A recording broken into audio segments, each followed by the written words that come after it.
ہدیہ صلوات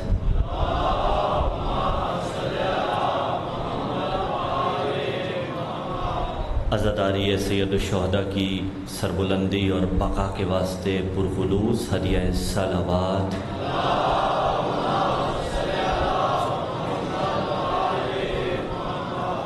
جمیع شہداء ملت جعفریہ جو اس جہان فانی سے رحلت فرما گئے، اس مقدس امام بارگاہ اس مسجد کو جن موالیان حیدر کرار نے بنوایا تھا، اور اگر آج وہ اس دنیا میں موجود نہیں، اس ولا والوں کے قصبے میں عزاداری کی بنیاد رکھنے والے موالیان حیدر کرار جو ہمارے اور آپ کے درمیان اب باقی نہیں رہے، ان کی بلندی درجات کے واسطے، اپنے مرحومین کی بلندی درجات کے واسطے، منتظمین کے مرحومین کی بلندی درجات کے واسطے، اور بالخصوص ان مرحومین کی بلندی درجات کے لیے جن کے لیے درود و فاتحہ پڑھنے والا کوئی نہیں، مل کر خلوص نیت کے ساتھ سورۃ الفاتحہ مع سورہ اخلاص۔ بسم اللہ الرحمن الرحیم، الحمدللہ رب العالمین الرحمن الرحیم مالک یوم الدین، ایاک نعبد و ایاک نستعین، اہدنا الصراط المستقیم صراط الذین انعمت علیہم غیر المغضوب علیہم ولا الضالین۔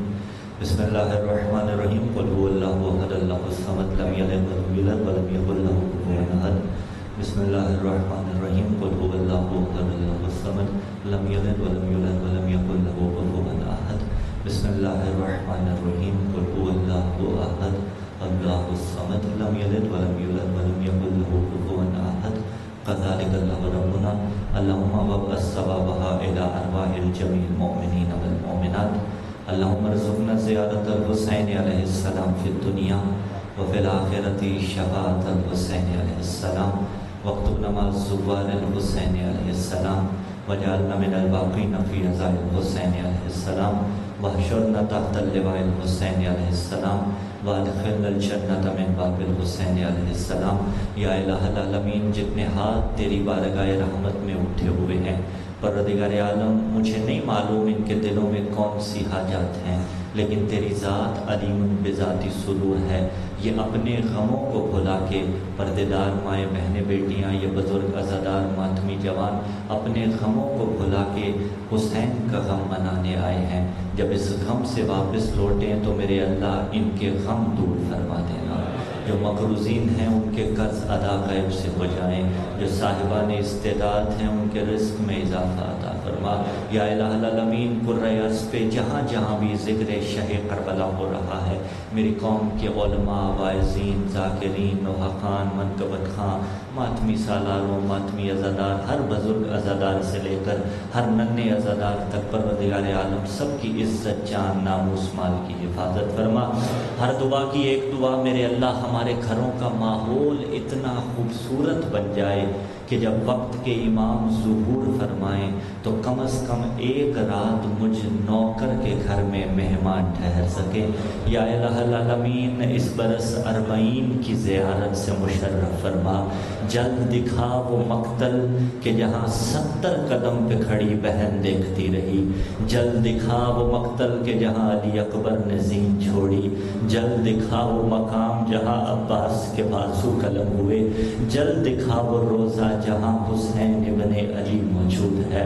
یا الہ العالمین، بامعرفت حج و زیارات کی توفیق عطا فرما۔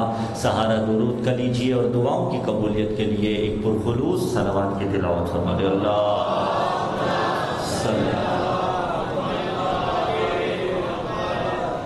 اعوذ باللہ السمیع العلیم من الشیطان اللعین الرجیم، بسم اللہ الرحمن الرحیم، بسم اللہ النور، بسم اللہ نور النور، بسم اللہ نور علی النور، بسم اللہ الذی ہوا مدبر الامور، بسم اللہ الذی خلق النور من النور وانزل النور علی الطور، ثم الصلاة والسلام علی السید المطہر والامام المظفر والشجاع الغضنفر ابی الشبیر والشبر قاسم طوبہ سقر اشجع المتین اشرف المقین العالم المبین الناصر المعین الولی الدین الوالی الولی السید الرضی الامام الوسیع الحاکم بالنص الجلی المخلص الصفی مظہر العجائب و مظہر الغرائب و مفرق القطائب و شہاب الثاقب نقطۃ دائرۃ المطالب اسد اللہ الغالب مطلوب کل طالب غالب علی کل غالب اعنی علی ابن ابی طالب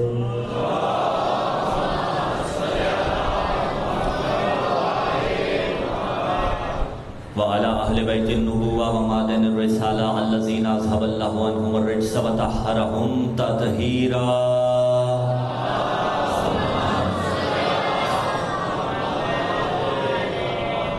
ولعنة الله على جميع أعدائهم ومقصري فضائلهم ومناقبهم وولايتهم وشجاعتهم واختياراتهم من يوم انعقاد نطفتهم إلى قيام يوم الدين أما بعد قال الله تعالى في كتاب الله الناطق والقرآن الصادق والنور الساطع بسم الله الرحمن الرحيم ما ينطق عن الهوى إن هو إلا وحي يوحى وقال أيضا في مقام آخر بسم الله الرحمن الرحيم قل لا أسألكم عليه أجرا إلا المودة في القربى خضوع ولایت سے مزین اور عطر مودت سے معطر عظمت اہل بیت علیہ السلام کے شایان شان پرخلوص لہلہاتی ہوئی حسینی صلوات کی تلاوت فرما دیجیے۔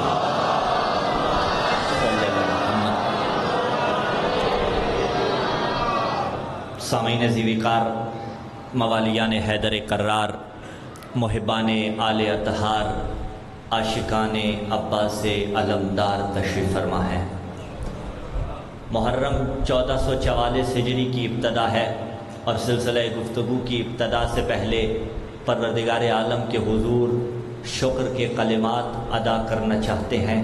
اس مکتب کی ترجمانی کرتے ہوئے آپ عزاداروں کی زبان بن کر اللہ رب العزت کے حضور شکر کے کلمات ادا کرتے ہیں کہ میرے اللہ لاکھ شکر تیرا، زندگی نے مہلت دی اور ایک مرتبہ پھر ہم صف عزا پر موجود ہیں۔ اس سے بڑی نعمت کوئی نہیں، اس سے بڑی سعادت کوئی نہیں، اس سے بڑا فضل کوئی نہیں، اس سے بڑا کرم کوئی نہیں، اس سے بڑی عطا کوئی نہیں، اس سے بڑھ کے مہربانی کوئی نہیں۔ اس لیے کہ جب ہم اور آپ صف عزا پہ آ گئے، کالے لباس پہن کر آ گئے، کوئی علم اٹھا کے آ گیا، کوئی آنکھوں میں آنسو لے کے آ گیا، جب ہم اور آپ صف عزا پر آ گئے تو اس کے نتیجے میں ہوگا کیا؟ کرامن کاتبین ہمارے اور آپ کے نامہ اعمال میں وہ جملہ تحریر کریں گے کہ جو جملہ قیامت کے دن ہمارے نامہ اعمال کی زینت بن کے چمکے گا، اور وہ جملہ یہ ہوگا کہ یہ جو بھی چل کے صف عزا پہ آ گئے ہیں یہ کل بھی حسین والے تھے، آج بھی حسین والے ہیں۔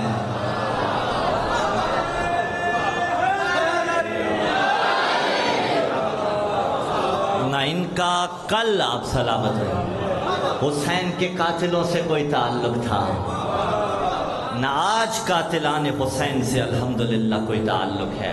یہ سن 1444 ہجری کی ابتدا ہے، اور دیکھیے دنیا میں پائے جانے والے اس وقت کیلنڈر میں سے دو بڑے کیلنڈرز ہیں، ایک ہجری کیلنڈر، ایک عیسوی کیلنڈر۔ آپ بیدار ہیں الحمدللہ، اور مزاج تو ہمارے پہلے ہی مل چکے ہیں انشاءاللہ العزیز۔ میں نے بدون تمہید سلسلہ گفتگو کو آگے بڑھانا شروع کر دیا بدون توقف۔ دو کیلنڈر، ایک ہجری ایک عیسوی، البتہ اس کے علاوہ بھی اور بھی بہت سے کیلنڈرز ہیں لیکن معروف کیلنڈر تھی۔ عیسوی کیلنڈر کی ابتدا 1 جنوری سے ہو جاتی ہے۔ ہجری کیلنڈر کا پہلا سال وہ قرار پایا، پہلے سال پھر مہینہ، جب پیغمبر نے ہجرت کی مکے سے مدینے کی طرف، اور اب مہینے کی طرف آئیں تو اس کا پہلا مہینہ مشہور یہ ہے کہ محرم ہے۔ میں ایک جملہ ہمیشہ کہتا ہوں، ممبر مناظروں کا موضوع نہیں ہوتا کہ ممبر پہ کتابیں لے آئے اور کتابوں سے کھول کھول کے دکھایا جائے، اتنا وقت نہیں ہوتا۔ لیکن اگر کوئی چاہے تو آج کل تو معاملہ حل ہو گیا، ڈیجیٹل لائبریری ہر وقت پاکٹ میں گاڑی کے اندر موجود ہوتی ہے، وہاں سے 20 حوالے دکھا سکتے ہیں کہ یہ جو کہا جاتا ہے نا پہلا مہینہ محرم ہے اسلامی سال کا، میں اس کو رد کرنے جا رہا ہوں اور بڑی تحقیق کی بنیاد پر. دیکھیے ہجری کیلنڈر کی بنیاد، اور آج پہلا دن ہے، آئندہ بھی 10 دن یہیں پہ ہیں، ٹھیک ہے نا، اسی لیے بات کرنے جا رہے ہیں. ہجری کیلنڈر کی بنیاد کب پڑی؟ جب رسول نے مکے سے مدینے ہجرت کی، تب ہجری کیلنڈر کی بنیاد پڑی. وہ ہجرت کا پہلا سال قرار پایا. تاریخ اٹھا کے دیکھیے، کیا رسول نے محرم میں ہجرت کی تھی؟ تاریخ کی کتابیں اٹھائیے، بزرگ سلامت رہیں جو جانتے ہیں، رسول نے محرم میں ہجرت نہیں کی. قبلہ موجود ہے. رسول چلے 1 ربیع الاول کو اور 12 ربیع الاول کو مدینے پہنچے ہیں، اور جس برس رسول نے ہجرت کی وہی ہجری کیلنڈر کا پہلا مہینہ قرار پایا. تو اب اس کے مطابق تو پہلا مہینہ بنتا ہے ربیع الاول. اور میں جملہ عقیدت کی منزل پہ کہوں، جچتا بھی اسے ہے، اس لیے کہ ربی کہتے ہیں بہار کو، اور کائنات میں ہر بہار محمد کے دم سے قائم ہے. تو بات پہنچ رہی ہے نا. تو اب یہ تحقیق ایک محنت میں نے آپ کے سامنے رکھ دی. پہلا مہینہ اس کے مطابق ربیع الاول بن رہا ہے. پھر اور بھی اس میں نظریات ہیں. پہلا مہینہ رمضان بھی بعض نظریات کے مطابق، بعض روایات کے مطابق بنتا ہے. زمانے نے محرم کو بنایا، لیکن تلاش تو کریں محرم بنا کیسے؟ محرم آخر بنا کیسے؟ حرمت والے تھے 4 مہینے. کب؟ زمانہ جاہلیت میں بھی، جن کی حرمت کا پاس اللہ نے حکم دے رکھا تھا. اس وقت سال کا پہلا مہینہ عربوں میں محرم ہوتا تھا، اور جب رسول اللہ نے پہلا مہینہ ربیع الاول کو قرار دیا تو مسلمانوں کے، میں ایک لفظ کا ضامن، مسلمانوں کے خلیفہ ثانی کے دور میں، جو زمانہ عرب میں اور جاہلیت میں دوسرا مہینہ ربیع الاول کے بعد جانے کے بعد جو اس سے پہلے محرم کا مہینہ پہلا مہینہ ہوتا تھا، یہ حضرت ثانی کے دور میں دوبارہ اجرا کیا گیا. یعنی رسول نے پہلا مہینہ ربیع الاول کو قرار دیا، انہوں نے پہلا مہینہ محرم کو قرار دیا. تو اب یہ ایک تحقیق ہے، جو پہلا جس کو ماننا چاہے یہ اس کی اپنی مرضی ہے. پھر اس مہینے کی ابتدا حسین کے ساتھ مربوط ہے، اور اگر کوئی اور بھی ابتدا اس مہینے میں لانا چاہتا ہے تو لے آئے، لیکن ثابت کرنا پڑے گا، لیکن تاریخی اعتبار سے ثابت کرنا پڑے گا. اچھا چلیے اب ایک لحظے کو رکتے ہیں. اگر آپ کے نزدیک سال کا پہلا دن 1 محرم ہے تو پھر منایا کیسے جائے؟ میں نے اس پوائنٹ کی طرف لے کے آنا ہے. ہم تو 1400 سال سے جیسے منا رہے ہیں، منانے کا حق بھی وہ ہے. دیکھیے ہجرت کی بنیاد کس کی وجہ سے ہے؟ رسول اللہ کی وجہ سے. اگر رسول نہ ہوتے ہجرت ہوتی؟ اور خدا نہ خواستہ رسول ہی نہ ہوتے تو ہجرت باقی رہتی؟ نہیں رہتی. 1 ہجری وہ مہینہ جب رسول نے ہجرت کی، اور وہ سال کے جب رسول آئے ہیں وہ پہلی ہجری قرار پایا. اس کے بعد 60 سال گزرے تھے کہ منبر پر ایک لعین آیا اور اس نے آ کے کہا لا خبر جاء ولا وحی نزل. کوئی خبر نہیں آئی، کوئی وحی نہیں آئی. لعبت بنو ہاشم بالملک، یہ تو بنو ہاشم نے ڈھونگ رچا رکھا ہے. یزید نے نعرہ یہی بلند کیا تھا نا.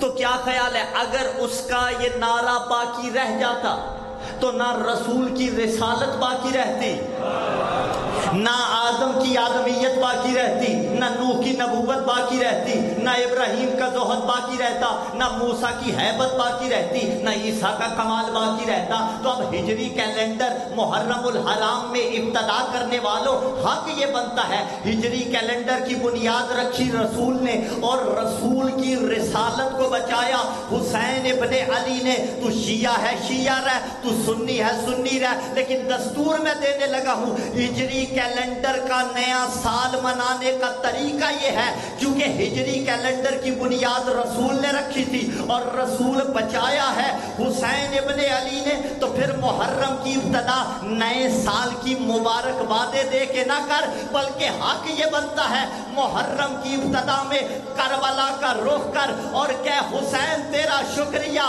تو نے دین بچایا، اٹھتے ہوئے ہاتھ سلامت رہے، یعنی حق بنتا ہے پہلی محرم کو صبح بھی حسین کا ماتم کر، شام بھی حسین کا ماتم۔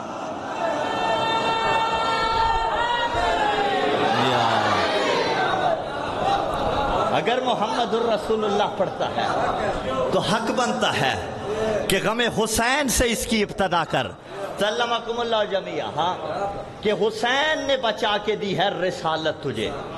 اگر حسین نہ ہوتے تو نہ رسالت بچتی، کیونکہ نعرہ یزید کا یہی تھا لا خبر جاء۔ تو کتنی بڑی اس مجلس اعزا میں، ابتدائی مجلس میں یہی تو ہم کر رہے ہیں کہ ہم حسین کا شکریہ ادا کر رہے ہیں اور اللہ کا شکر ادا کر رہے ہیں۔ حسین کا شکریہ کہ تو نے دین بچا کے دیا، اللہ کا شکر کہ تو نے حسین عطا کیا۔ آواز رہی ہے، سلمکم اللہ جمیعا۔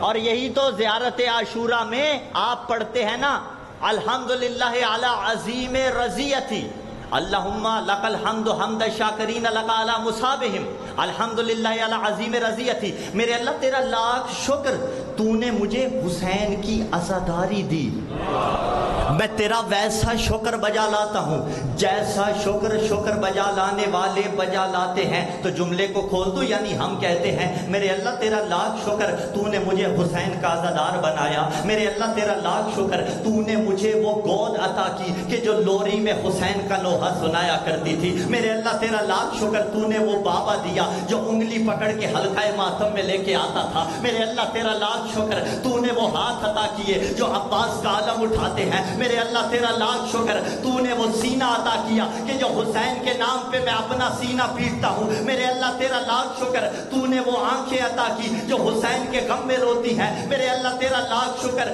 تو نے وہ خوشبو عطا کی جو مجھے عزا خانوں سے آتی ہے، میرے اللہ تیرا لاکھ شکر، تو نے وہ ہونٹ عطا کیے جو شبیہات کو چومتے ہوئے نظر آتے ہیں، میرے اللہ تیرا لاکھ شکر، تو نے وہ بازو عطا کیا جو حسین کے ذوالجناح کی شبی کی لگام تھامتا ہے۔ اور جملہ کہوں عزادارو، اگر ساری زندگی سر سجدے میں رکھو اور فقط واجبات کے لیے اٹھاؤ، واجب ادا کرو، پھر سر سجدے میں رکھ دو اور اللہ کی تسبیح پڑھتے رہو، شکر پروردگار کرتے رہو، شکرن للہ علی عزائل حسین، شکرن للہ، جنہیں ترجمہ سمجھ میں آ گیا انہیں ہمارا سلام۔ کیا ترجمہ؟ میرے اللہ تیرا لاکھ شکر، تو نے مجھے عزاداری عطا کی ہے۔ اگر ساری زندگی بھی سر سجدے میں رہے اور عزاداری والی نعمت پر شکر ادا کرتے رہو، آخری علی ولی اللہ پڑھنے والے تک تمہاری زندگی مختصر ہے، اس نعمت کے شکرانے کا حق ادا نہیں ہوتا جسے حسین کی عزاداری کہا جاتا ہے۔ آپ چاہیے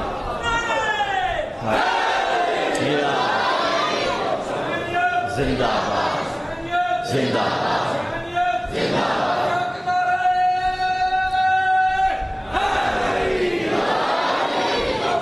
یہ عزاداری رسم نہیں ہے، یہ عزاداری رزم ہے، یہ عزاداری اسلام کی بقا ہے، یہ عزاداری اسلام کی سربلندی ہے، اس لیے کہ اگر عزاداری نہ ہو تو حسین نہ ہو، اور اگر حسین نہ ہو تو اسلام ایسے جسم کی مانند رہ جاتا ہے کہ جس میں روحی موجود نہ ہو۔ زندہ باد جو ادب سننے کے عادی ہیں، ہاں، اسلام ایسے پیڑ کی مانند رہ جاتا ہے اگر عزاداری نہ ہو کہ جس پہ خزاں چھائی ہو۔ لفظ بدل دوں آپ کی محبتوں کو دیکھتے ہوئے، اس لیے کہ اسلام کے سوکھے ہوئے پیڑ کو جو اپنے لہو کی آبیاری کے ساتھ ایسے بنا دے کہ اس پہ بہار چھا جائے، اسے حسین کہا جاتا ہے۔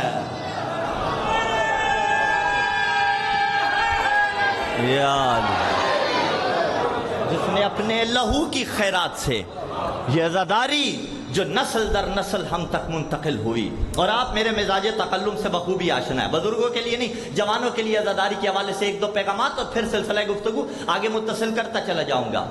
حق یہ بنتا ہے، عزاداری اتنی بڑی نعمت، کچھ اصول، کچھ ضابطے، کچھ قواعد ہیں، اور یقیناً علماء کرام سے آپ سنتے رہتے ہیں. میں فقط تقریب ذہنی کے لیے بیان کر رہا ہوں اگلا جملہ.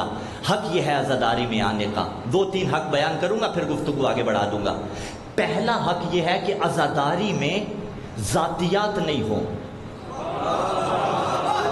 کیا مطلب؟ دیکھیے، بہت سے اختلافات ولا والوں کو ہوتے ہیں، بہت سے اختلافات آپس میں ہو جاتے ہیں. بہت سے ایسے لوگ ہوں گے جن سے آپ کو اختلافات ہوں گے، بہت سے ایسے ہوں گے جن سے مجھے ہوں گے. تو محرم اختلافات کا نام نہیں، محرم صرف حسین کا نام ہے. میں جملہ کہہ دوں، اگر کسی بندے سے انسان کی نہ بنتی ہو اور وہ حسین کی مجلس میں آ کے برابر میں بیٹھ جائے، بھائی 2 بندے بیٹھ گئے جن کی آپس میں نہیں بنتی تھی. اب میں آپ کی بات نہیں کرتا، آپ ناراض نہ ہو جائے، اپنی بات کرتا ہوں. اگر کوئی ایسا بندہ حسین کی مجلس میں آ کے، ہم سامع بھی تو ہوتے ہیں نا، اور سامع ہونا بھی بڑی فضیلت رکھتا ہے، ایسا بندہ آ کے بیٹھا جس سے میری بنتی نہیں تھی. اب میرا حق کیا بنتا ہے؟ میں اٹھ جاؤں کہ میری مجلس خراب کرے گا، یا میرا حق بنتا ہے میں کہوں اختلافات ہیں تو ہوں، حسین تو مقدم ہے نا. زندہ باد، سلامت رہیے ان محبتوں کے لیے. تو عزاداری اسی شے کا نام ہے، اپنے اختلافات بالائے طاق رکھے جائیں. ممبر اسی چیز کا نام ہے کہ ممبر سے حسین پڑھا جائے، ممبر سے عزاداری کی حرمت بیان کی جائے. اور اگلا پاس کیا رکھنا ہے؟ اگلا پاس دیکھیے، عزاداری کے تقاضے یہ ہیں کہ اسے رسم نہیں بنانا، عقیدتیں نچھاور کر دینی ہیں. میں حسن ظن رکھتا ہوں اور بندہ مومن پہ حسن ظن ہی رکھا جاتا ہے. میں یقیناً کہہ سکتا ہوں، یقیناً حسن ظن رکھتے ہوئے کہ پہلے عزادار سے لے کے آخری عزادار تک ہر شخص باوضو بیٹھا ہوگا. لیکن اگر خدا نخواستہ کوئی جوان، بزرگوں کے لیے نہیں کہہ رہا، نہ آ پائے تو اس کو چاہیے کہ آئندہ سے باوضو حالت میں آئے، اس لیے کہ اس کی تاثیر جدا ہوگی. ہاں، یہ عزاداری کا پاس رکھنے کی ضرورت ہے. آپ سلامت رہیے. تو اب عزیزان ذی وقار، یہ نعمت ہے. زمانہ اگر سمجھ جائے نا عزاداری کو، تو زمانے کو حسین سمجھ میں آئے گا. اگر حسین سمجھ میں آئے گا تو محمد سمجھ میں آئے گا. یزید کا مسئلہ یہ تھا لعنتی کا کہ اسے حسین سمجھ میں نہیں آیا تھا، اور اس سے بڑی بات اسے خود رسول سمجھ میں نہیں آیا تھا. اگر رسول سمجھ میں آتے تو حسین سمجھ میں آ جاتے. میں یہیں پہ موضوع کھولنے جا رہا ہوں، ربط دیکھیے گا موضوع کے ساتھ. اگر حسین سمجھ میں آئے تو رسول سمجھ میں آئیں گے، اگر رسول سمجھ میں نہ آئے تو حسین سمجھ میں نہیں آئے گا. زمانے نے ابھی تک محمد ہی نہیں سمجھا. آباد رہے، زندہ باد. زمانے نے ابھی تک محمد ہی نہیں سمجھا. محمد سمجھ میں آئے گا تو وہ سمجھ میں آئے گا جو محمد جیسا ہے، وہ سمجھ میں آئے گا. آپ آباد رہیے. ابھی تو میں نے موضوع نہیں کھولا، جس کا رشتہ منیت کا ہے. انہی دونوں چیزوں کو سمجھانے کے واسطے اس طفل مکتب نے جس موضوع کا انتخاب کیا وہ ہے بعثت مصطفیٰ اور معرفت ذی القربہ. بعثت مصطفیٰ اور معرفت ذی القربہ، اسی پہ انشاءاللہ العزیز اپنی کم علمی کے مکمل اعتراف کے ساتھ لیکن نجف کے والی پر اعتماد کرتے ہوئے 10 دن اسی پہ انشاءاللہ العزیز بات ہوتی جائے گی. ہم سمجھانا چاہیں گے کہ رسول کی شان کیا ہے، اور کوشش یہ ہوگی وہ رسول سمجھائیں جو قرآن نے سمجھایا ہے. وہ رسول بتائیں کہ جو قرآن نے بتایا ہے. تو ہے ارادہ آج قرآن سے رسول شروع کر لیں.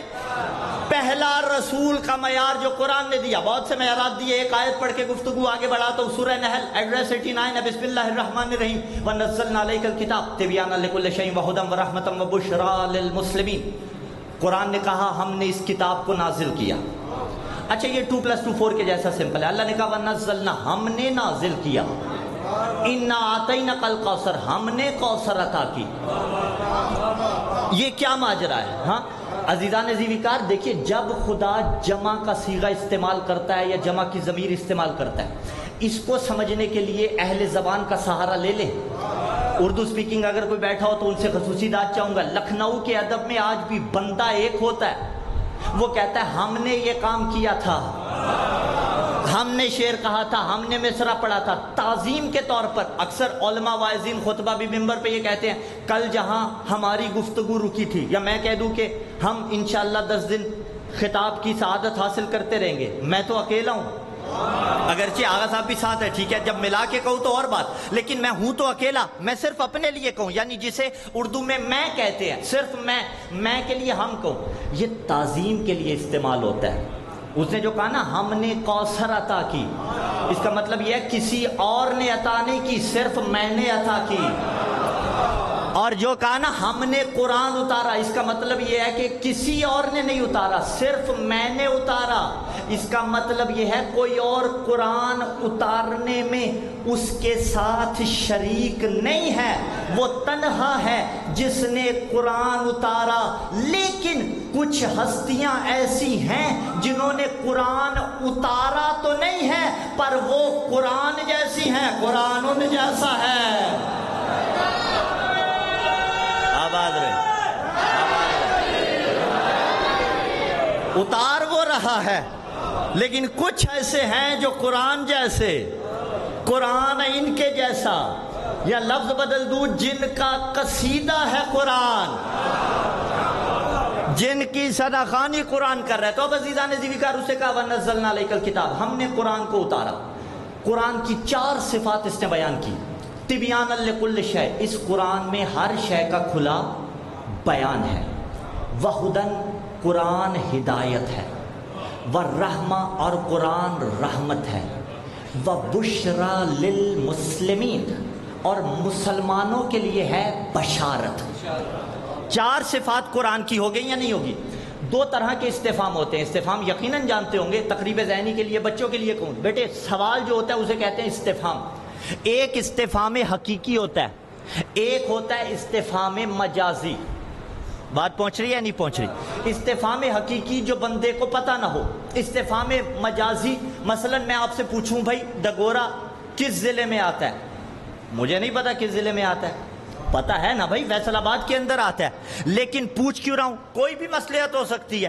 اب استفہام مجازی کے تحت پوچھتا ہوں، قرآن بڑا یا میرا نبی بڑا؟ قرآن بڑا یا میرا نبی بڑا؟ فی الحال مجھے نہیں پتا، لیکن آگے چل کے اکتا کھل جائے گا۔ تو چلو اگر قرآن اور نبی کو برابر قرار دینا ہے تو جو قرآن میں ہے وہ نبی میں ہونا چاہیے یا نہیں ہونا چاہیے؟ آؤ پہلی صفت دیکھتے ہیں، وَنَزَّلْنَا عَلَيْكَ الْكِتَابَ، قرآن اللہ نے نازل کی، ہر چیز کا بیان قرآن میں ہے، تو نبی کے پاس علم ہونا چاہیے یا نہیں ہونا چاہیے؟ تو قرآن پکارا بسم اللہ الرحمن الرحیم وَعَلَّمَكَ مَا لَمْ تَكُنْ تَعْلَمْ، تو جو نہیں جانتا تھا میرے حبیب ہم نے تجھے وہ بھی بتا دیا۔ شاباش، آپ سلامت رہیے۔ یعنی جب بتا دیا تو اس کا مطلب ہے سب کچھ جان گیا رسول۔ کیوں بتایا کس نے؟ اللہ نے۔ مثال دے دیتا ہوں تقریب ذہنی کے لیے۔ دیکھیے فیکٹری کا ایک مالک ہوتا ہے اور ایک فیکٹری کے اندر مینیجر ہوتا ہے۔ مینیجر مالک کے ماتحت ہوتا ہے یا نہیں ہوتا؟ اس سے نیچے لیبر بھی آ جاتی ہے، ٹھیک ہے؟ اللہ سب کے رزق کاروبار میں برکت ڈالے۔ جو لیبر والے ہیں اللہ انہیں مینیجر بنائے، جو مینیجر ہیں انہیں اللہ فیکٹری کا مالک بنا دے تاکہ علی والوں پہ بھی خرچ کرو، اپنی بھی آسائشوں میں خرچ کرتے رہو۔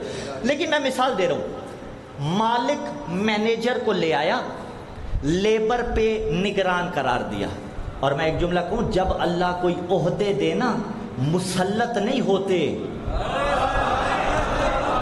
آباد رہیے۔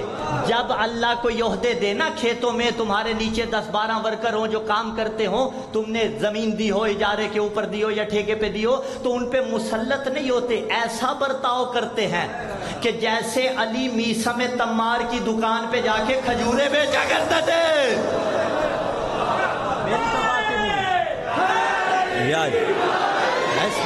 ہاں ولا والے کے ساتھ برتا، علی جیسا فاتح خیبر، علی جیسا امیر، میسم تمار کے پاس چلے جاتے ہیں۔ تو اب عزیزان ذوالفقار مینیجر آ گیا، لیبر کے اوپر مسلط نہیں ہوا، نگران قرار دیا۔ مینیجر ایسا تھا جسے پتہ ہی کچھ نہیں تھا۔ بھائی مینیجر انسٹرکشنز دیتا ہے یا نہیں دیتا؟ ہدایات دیتا ہے یا نہیں دیتا؟ تو ایسے کر، تو ایسے نہ کر، تو یہ کر، تو وہ چھوڑ دے۔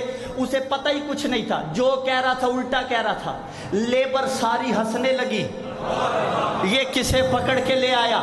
مینیجر کو کوسیں گے، اسے کہیں گے تو جا، تو سادہ ہی اتنا ہے۔ جائیں گے مالک کے پاس اور کہیں گے دیوانے ایسے کو بھیجا کیوں جسے پتا کچھ نہیں تھا؟ اللہ نے کہا میں نے ہر شے کا علم محمد کو دے دیا۔ ملا کہتا ہے محمد کو علیاذ باللہ پڑھنا نہیں آتا تھا۔ تو سنو، اب جو بھی محمد کو ان پڑھ کہے، اعتراض نبی پہ نہیں ہوگا، اعتراض اللہ کی عدالت پہ۔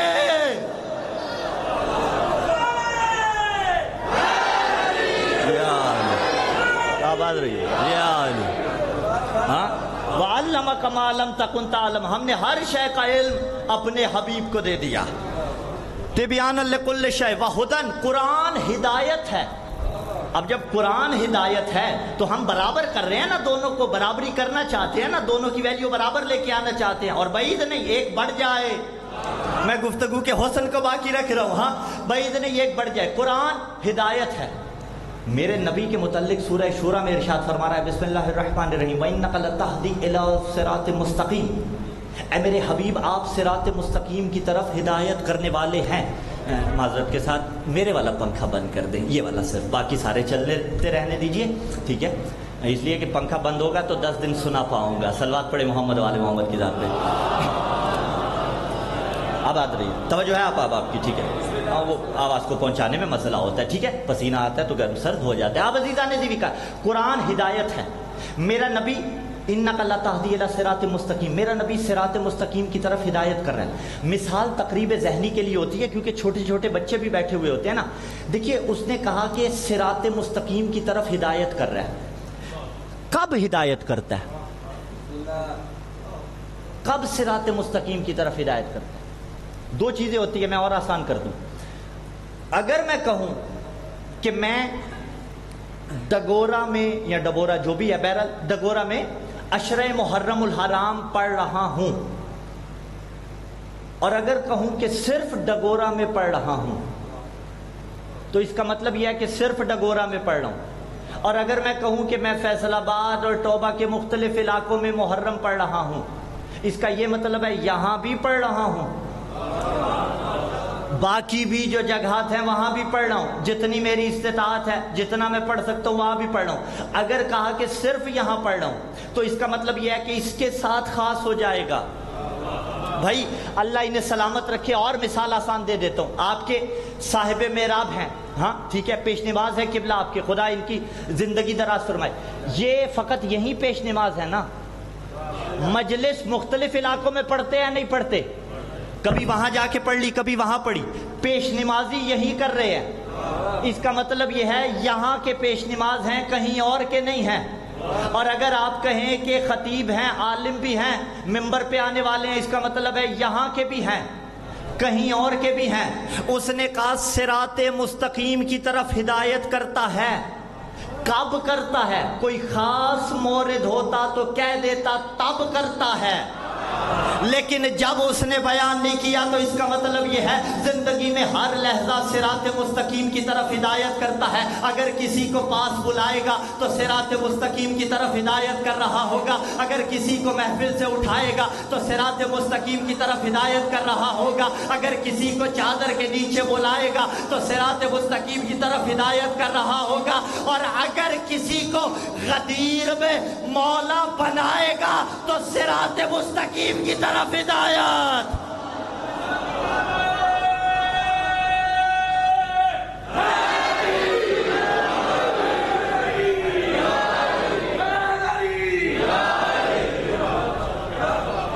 زندگی میں ہر لحظہ صراط مستقیم کی طرف ہدایت کر رہا ہوگا۔ دو خصوصیات قرآن کی، دونوں میرے نبی میں۔ اگلی خصوصیت وَبُشْرَى لِلْمُسْلِمِينَ، قرآن ہے بشارت، کن کے لیے؟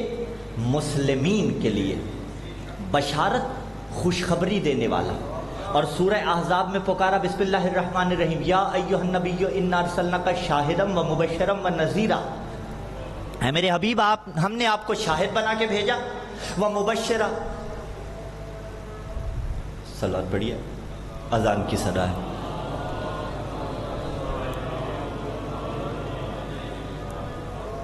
انتظار کرتے ہیں اذان کے ختم ہونے کا، ٹھیک ہے؟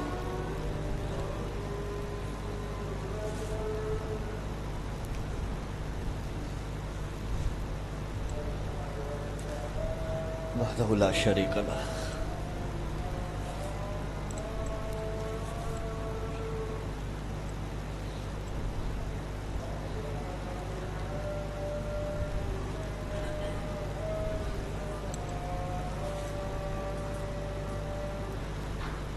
وحدہ لا شریک لہ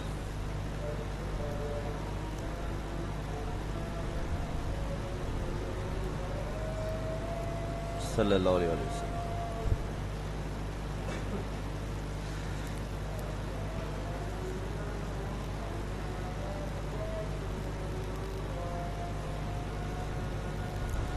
صلی اللہ علیہ وسلم۔ اشہد ان علی ولی اللہ، اشہد ان علی حجۃ اللہ۔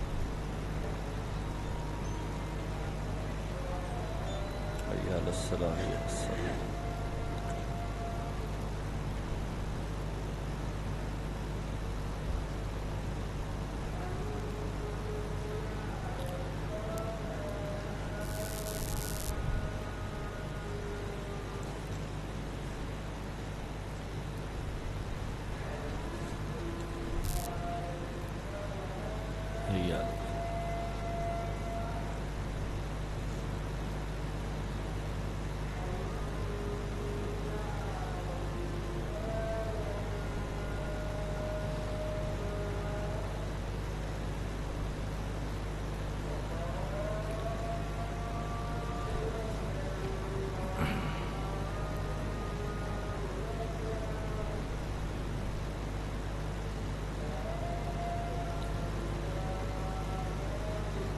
وحدہ لا شریک لہ۔ صلوات کی تلاوت فرما دیجیے محمد علیہ۔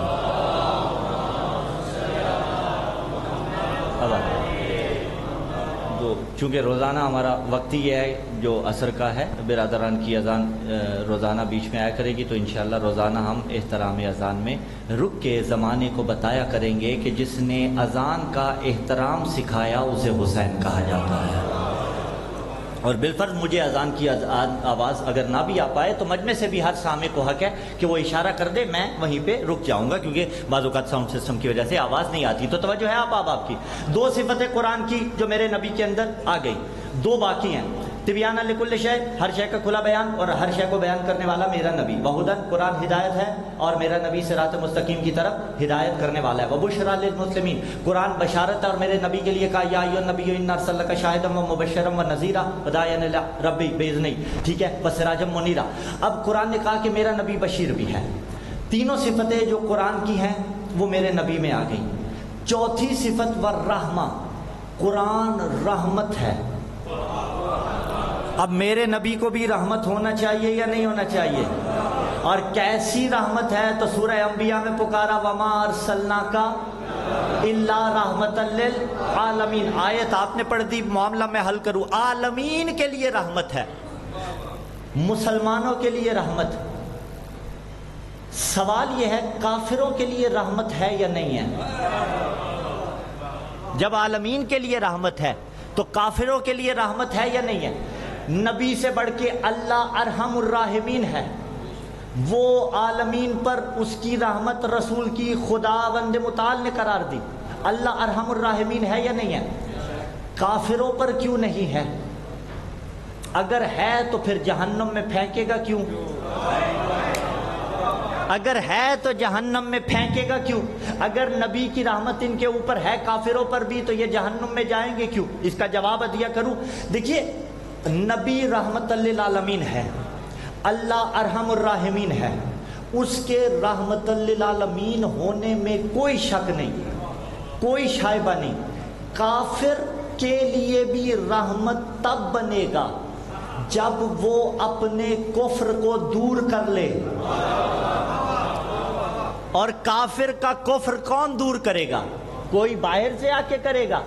وہ خود کرے گا، خود یہ توفیق ملے۔ اور تقریب ذہنی کے لیے مثال پیش کر دیتا ہوں۔ گاؤں کے ایک صاحب مخیر صاحب نے اعلان کیا کہ رات کو میرے گھر آ جانا چھپ چھپا کے، جو غریب ہے میں اسے نوازوں گا۔ 4-5 غریب تھے، چلے گئے۔ ایک ایسا تھا جو اکڑ میں رہا، تھا بھی کچھ نہیں، اکڑ میں بھی رہا، اس نے بلایا بھی چھپ چھپا کے تھا. یہ کہتا ہے میں کیوں جاؤں؟ اگلے دن گلہ کر سکتا ہے کہ مجھے نہیں دیا؟ گلہ نہیں کر سکتا. کیوں؟ یہ خود نہیں گیا. اس نے کہا یہ رحمت للعالمین ہے، آ جاؤ. اس نے کہا علی امام کل ہے، آ جاؤ ورنہ جہنم میں پھینکوں گا. تو اب جو بھی ولایت سے مکرتا جائے گا گلہ نہیں کر سکتا کہ مجھ تک ولایت پہنچی نہیں تھی، اس لیے کہ قدیر میں نبی نے دکھایا بھی تھا اور کہا بھی تھا یہ تو مقدر کی بات ہے. تمہیں کان والی یاد رہتی ہے، میدان والی بھول جاتی.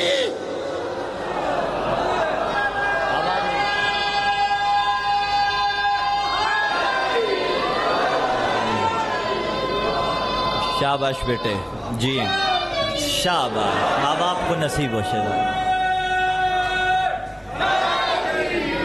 ہاں تو نبی رحمت ہے.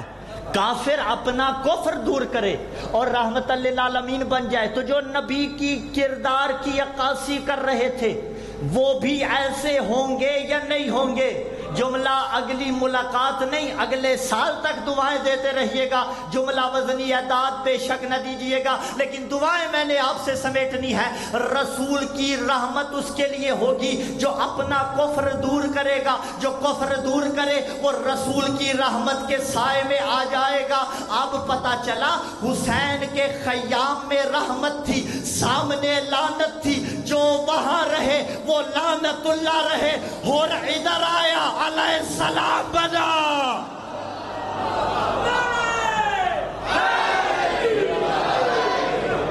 ہاں آؤ اپنے نفاق کو دور کرو. اور آج بھی یہ مجلسیں، یہ جلوس، یہ تعزیے، یہ محرم کا چاند آنکھوں پہ ضبط رکھیے گا. ابھی نتیجہ دینا ہے، کسی مقام پہ جا کے گفتگو روکنی ہے تاکہ کل بات کو اتصال کرنے میں آسانی ہو. آج بھی یہ محرم کا چاند اطلاع دے گیا آؤ رسول کے واسطے حسین کے پاس. یہ جلوس، یہ عزاداریاں، یہ ماتمی دستے آج بھی پیغام دیتے ہیں آؤ حسین ابن علی کے در پہ. تو اب میرا نبی رحمت ہے، میرا نبی بشارت بھی ہے. چاروں صفتیں جو قرآن کی تھی میرے نبی میں آ گئیں یا نہیں آ گئیں؟ وَعَلَّمَكَ مَا لَمْ تَكُنْ تَعْلَمْ میرے نبی کے لیے ہو گیا. إِنَّكَ لَتَهْدِي إِلَىٰ صِرَاطٍ مُسْتَقِيمٍ بھی میرے نبی کے لیے ہو گیا. یا ایھا النبی إِنَّا أَرْسَلْنَاكَ شَاهِدًا وَمُبَشِّرًا بھی میرے نبی کے لیے ہو گیا. وَمَا أَرْسَلْنَاكَ إِلَّا رَحْمَةً لِّلْعَالَمِينَ بھی میرے نبی کے لیے ہو گیا. اب قرآن بڑا یا میرا نبی بڑا؟ جو ابتدا میں استفہام مجازی کیا تھا اسی کا اور جواب دینے لگا ہوں. مجھے نہیں معلوم، لیکن ذرا تصور کیجئے، نقل کفر نہ باشد. قبلہ جواب آپ نے دینا ہے تاکہ ان کو آسانی اور بات آگے بڑھ جائے. میں قرآن میں غلطی نکالوں خدا نہ خواستہ تو میں قبلہ کعبہ علامہ آغا مولانا رہوں گا؟ زندہ باد نہیں رہوں گا.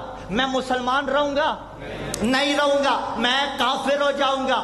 کوئی بھی قرآن میں خدا نہ خواستہ غلطی نکالے تو وہ کافر ہو جاتا ہے. اپنے اپنے عقیدے رکھو، لیکن منہ مصطفیٰ کو دکھانا ہے معاشر میں. آج اگر کوئی نبی کا امتی قرآن میں غلطی نکالے وہ تو کافر ہو جاتا ہے، اور اگر کوئی محمد کے دماغ پہ حملہ کرے وہ مسلمان کیسے؟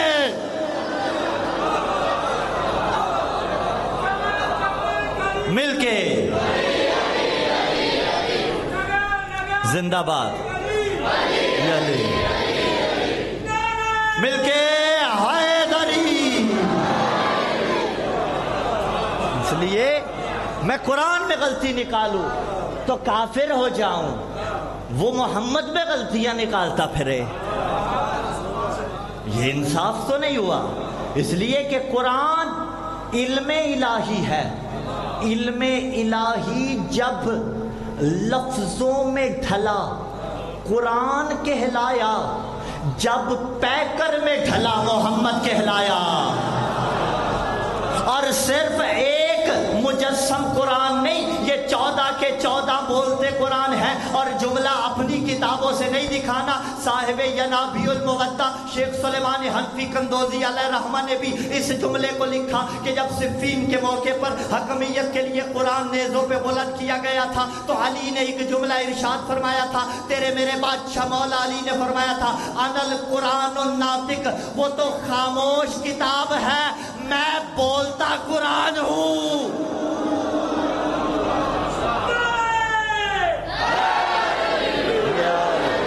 یاد رہیے میں بولتا قرآن ہوں، ایک نہیں 14 کے 14 بولتے قرآن ہیں۔ اور ایک جملہ یہاں پہ پیش کرتا چلا جاؤں، علی و حضرت زہرا سلام اللہ علیہ کا ایک مفاخرہ ہے جس میں بی بی نے اپنے فضائل گنوائے ہیں، پھر بادشاہ علی نے اپنے فضائل گنوائے ہیں۔ میں موضوع سے ہٹنا نہیں چاہتا، اس مفاخرے کا ایک جملہ موضوع کی مطابقت سے پیش کر کے گفتگو اسی پہ روک کے منزل مصائب کی جانب پڑھنا چاہتا ہوں۔ ایک نہیں 14 کے 14 بولتے قرآن ہے۔ اور عزیزان ذیوقار، ایک دن بطول اور علی کے درمیان جب مفاخرہ ہوا تھا نا، تو علی نے فرمایا تھا انا صحب، یہی فضیلت علی نے وہاں بھی اپنی بیان کی کہ میں ہوں بولتا قرآن۔ آگے بھی تو بطول تھی نا، آگے بھی تو عصمت کی پلی تھی۔ علی نے فرمایا زہرا میں علی بولتا قرآن ہوں۔ بی بی نے فرمایا انا شرف یا علی، اسی بولتے قرآن کے شرف کا نام بطول ہے۔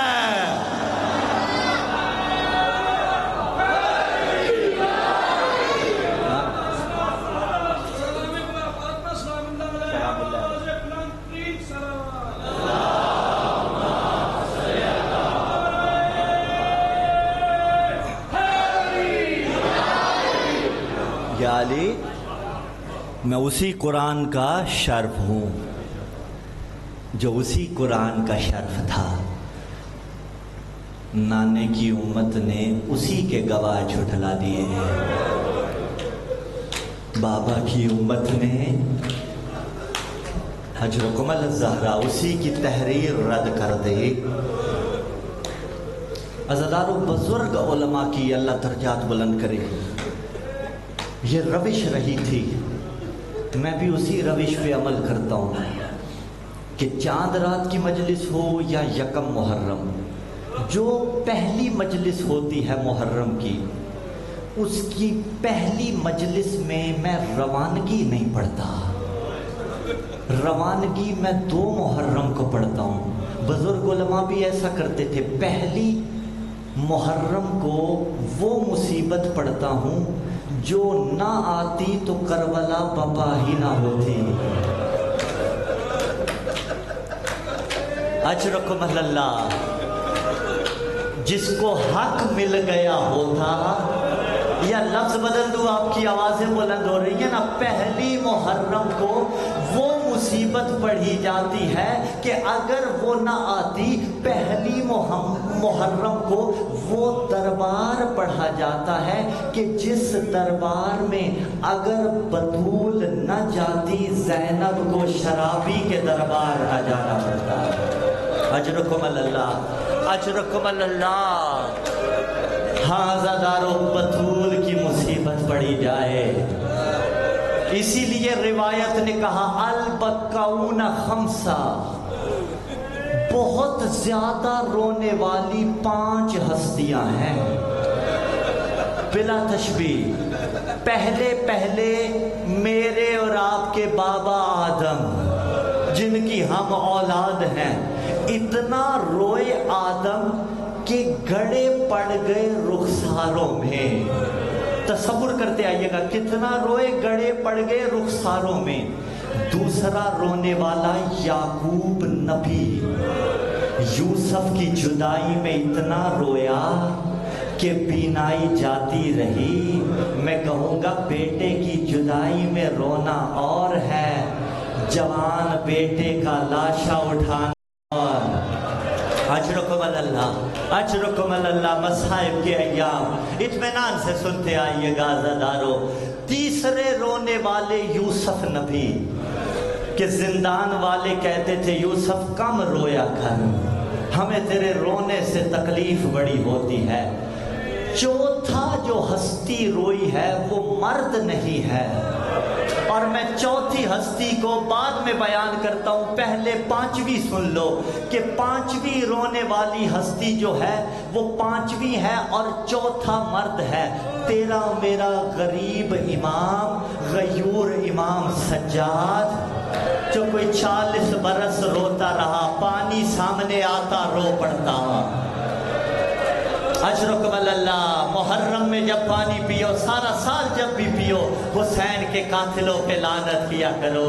عزادارو، جب سامنے خزاں آتی مولا رو پڑتے، سامنے کوئی قصاب آتا مولا رو پڑتے تھے، سامنے کوئی جانور آتا جسے ذبح کیا جا رہا ہوتا، سجاد رو پڑتے تھے۔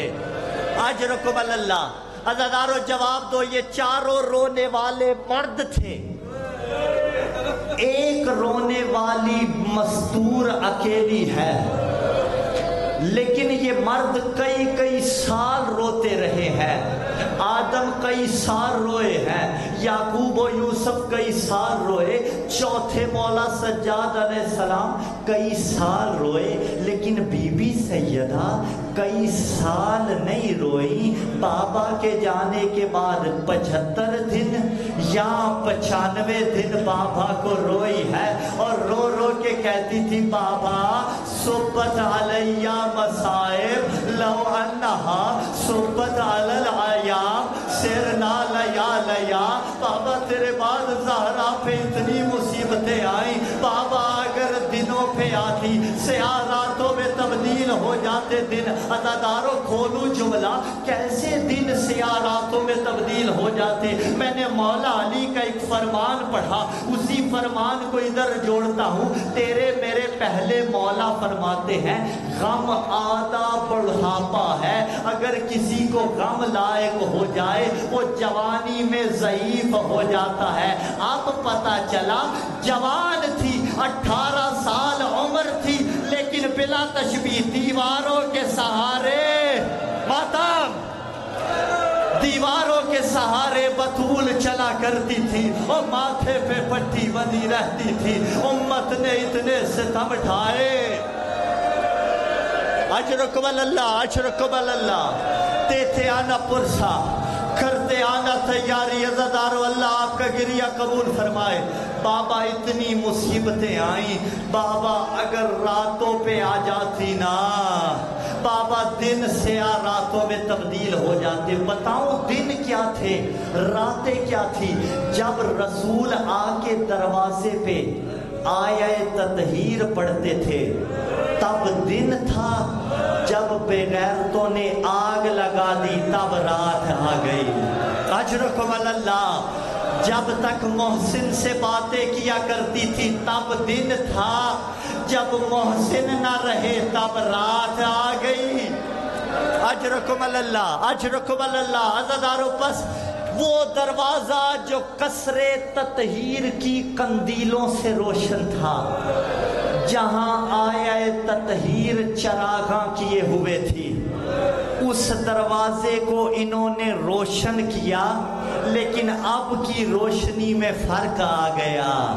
پہلے نور روشن تھا، اب ظالموں نے آگ جلا دی۔ عزادارو جلتا ہوا دروازہ تھا۔ یہی پڑھتے ہیں نا علماء واعظین ذاکرین کہ ایک میخ بی بی کو زخمی کر گئی، لیکن ایسی میخیں نہیں تھی جیسی ہمارے دروازوں میں ہوتی ہیں۔